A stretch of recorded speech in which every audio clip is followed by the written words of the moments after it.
Hello there everybody, and it is Rage back with another video, and today I'm going to be reviewing the MISC Freelancer. So, to get straight started, and onto this video, first things first, the cockpit, and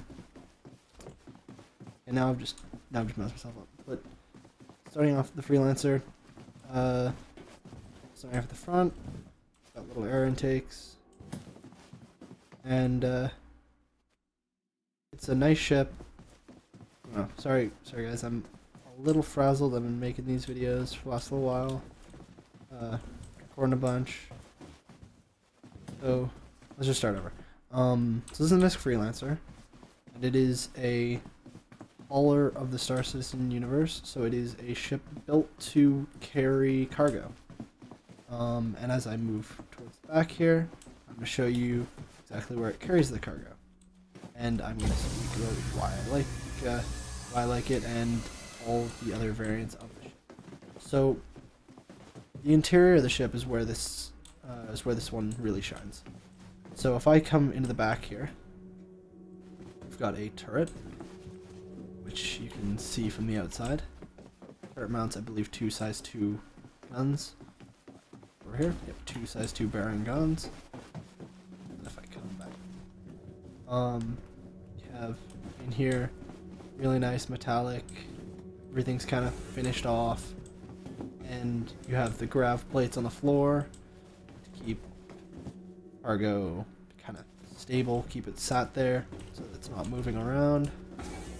Then you get to here, and you get your kind of special cargo area within the airlock. Now you probably don't want to keep much in here because that would be your docking ring. You keep on going forward. I'm going a little quickly, but there's not much to show on the ship. If you keep going forward, you got, like, I think these are lockers, or they're where the toilet would be or something. You got all the beds with the MISC kind of touch, so that they're nice looking. They look like they would be kind of livable. And you got the cockpit. Now this is where the Freelancer's biggest downfall comes in. And that is your cockpit view. How can MISC help you today? Oh, hello. Systems on.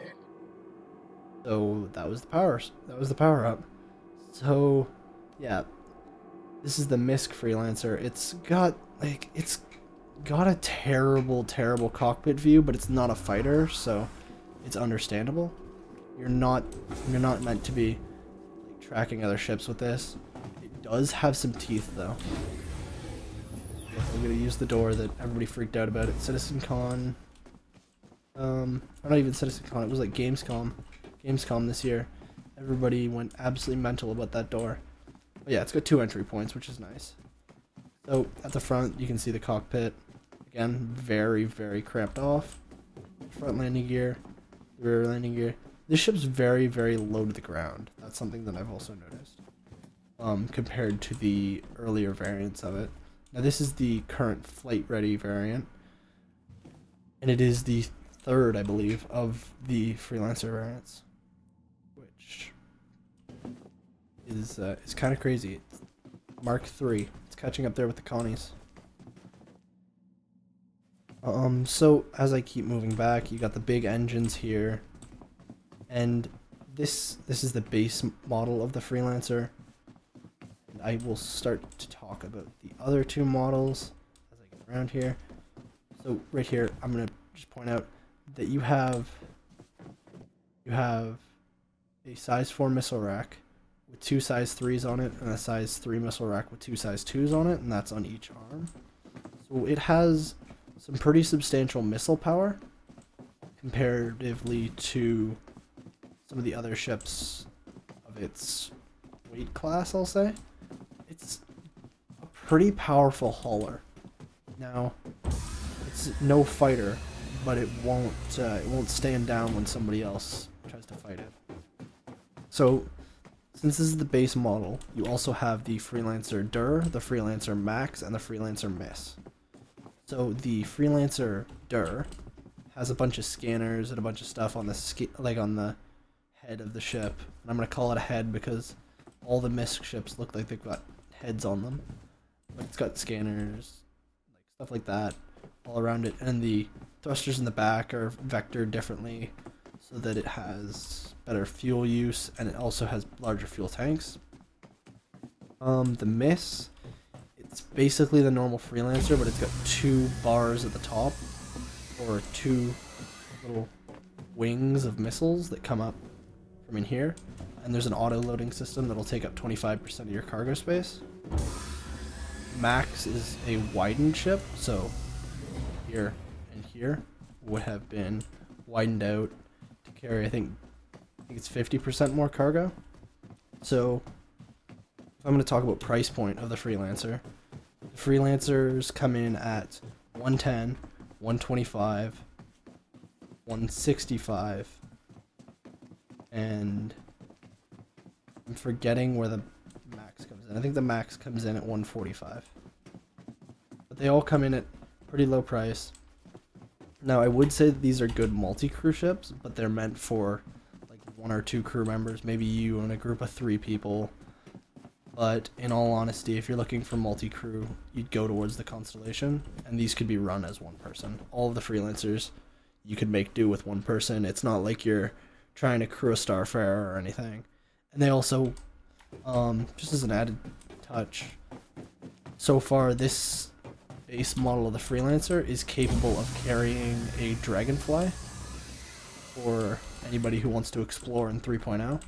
So as a cheap alternative to probably one of the heftier priced Explorers, you could get a $110 Freelancer normal variant and throw a Dragonfly in the back, and you can make do as an Explorer. Another cool thing with this ship is it's got all these panels, so it's all paneled. And I believe the reason it's paneled is because say there was a missile that hit right here, and a bunch of stuff got damaged and everything was blown to shit. You would be able to go to a spaceport, and because the Freelancers are a readily available ship, they wouldn't have to completely rebuild like half of the ship to hook it on there. They would just be able to go, okay, what panels are destroyed? And that's granted, the damage isn't like deep into the ship, but it's like, what panels are damaged, what panels are destroyed, what panels do we need to replace? So then they go pull the panel off, put another one on, and then in that way, shape, and form, you can just basically re-outfit the entire ship through panels. And like maybe this panel here has been there since the first time you saw the ship on the lot, where this panel's been blown off 7 or 8 times, like giving the ship that bit of, I don't know, I can't call it durability, but flexibility I'll call it. And then it's got maneuvering thrusters dotted all around it, so it's not unmaneuverable. It's more maneuverable than you would expect. It looks a lot more clunky than it is. For anybody who wants to do light fighting and basically run cargo, a Freelancer is the best option. It's the best option for any of that. And even a light explorer, because the Freelancers do have decent range, they have beds, so you just put a Dragonfly in the back and you can explore, do long range cargo missions. The Freelancers basically are jack of all trades ship. There's some Freelancer that'll do everything. If you're looking for a fighter, you buy the MISC. If you're looking for an explorer, you buy the DUR. If you're looking for just a small cargo ship, you buy the normal version. If you're looking for a larger cargo ship, you buy the Max. So, all in all, I would say Freelancer is definitely, if you have the money for it and you're looking for a ship that fits any of those bills, that doesn't have to break your bank, no, like, look no further. Freelancer it'll get you where you want to go, and it may not do that looking too good, but you'll feel good flying it. It's just a very user-friendly ship. So I hope you guys enjoyed the video. I know this one was a little ranty. It was a little off, but hopefully the next one will be a bit better. And see you guys in the next one.